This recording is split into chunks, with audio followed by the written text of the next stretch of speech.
जैसी दृष्टि वैसी सृष्टि। हमें अपना नज़रिया बदलना है। जैसी हमारी नज़र होगी वैसा ही नज़रिया होगा। हमें हमारे दृष्टिकोण में चेंज करना है। आप बदलेंगे तो युग बदलेगा, जग बदलेगा। इसलिए परिवर्तन करना है। दृष्टिकोण परिवर्तन से मतलब है सोचने की, निर्णय करने की दृष्टिकोण में परिवर्तन करना, सकारात्मक दृष्टिकोण करना।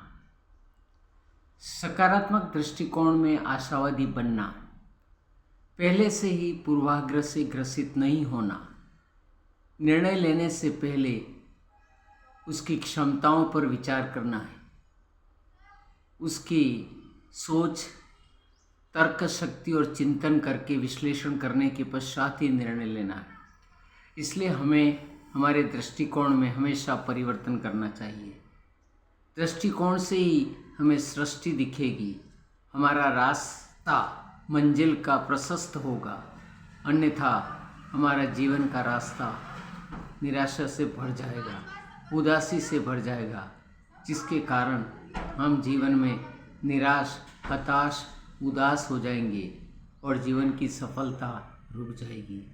आगे बढ़ने के लिए हमें ये नहीं सोचना है क्या कहेंगे लोग, लोगों का कहना है, वो तो कहेंगे, टीका टिप्पणी करेंगे, अपने चिंतन से व्यक्त करेंगे, लेकिन जिसकी जितनी सोच है उतना ही उसका चिंतन होगा।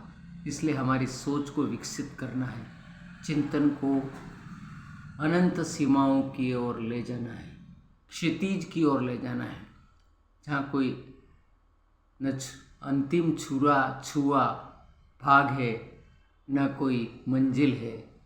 सोचने की क्षमता वृद्धि करना है। जैसे जैसे हमारी क्षमता विकसित होगी, हम नकारात्मकता से ऊपर उठ जाएंगे। जीवन में हताशा और निराशा का कारण ही हमारा दृष्टिकोण है। दृष्टिकोण को प्रभावित करने वाला हमारा वातावरण है, घर का परिवार, समाज का परिवार और संगति। इसलिए हमें हमेशा संगति पर ध्यान देना है, अच्छी संगति रखना है, जिसके कारण हमारे जीवन में सकारात्मकता आएगी। अगर पॉजिटिव एटीट्यूड है तो कठिन काम भी हमें सरल लगेगा, दूर भी नज़दीक लगेगा, असंभव भी संभव लगेगा।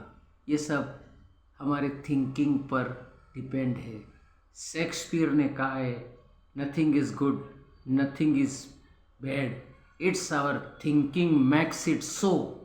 अगर हमारी थिंकिंग ऐसी है, सोच विकसित नहीं हुआ है, अगर रूढ़िवादी सोच है, अगर परंपरागत सोच है, तो हम पिछड़ जाएंगे। इसमें हमारी सोच को विस्तृत करना है, विश्लेषणात्मक बढ़ाना है, सकारात्मकता बढ़ाना है। अध्ययन के द्वारा, अध्यापन के द्वारा, विचारों की अभिव्यक्ति के द्वारा हम अपना चिंतन में सकारात्मकता दृष्टिकोण ला सकते हैं। इसलिए सकारात्मकता लाने के लिए, दृष्टिकोण को अच्छी नज़रिए से देखने के लिए हमें चिंतन की आवश्यकता है। हम पढ़ें, तन मन धन से एकाग्रचित हो जाए, हमारी मंजिल की ओर उद्देश्य निश्चित करें, तो सफलता निश्चित है।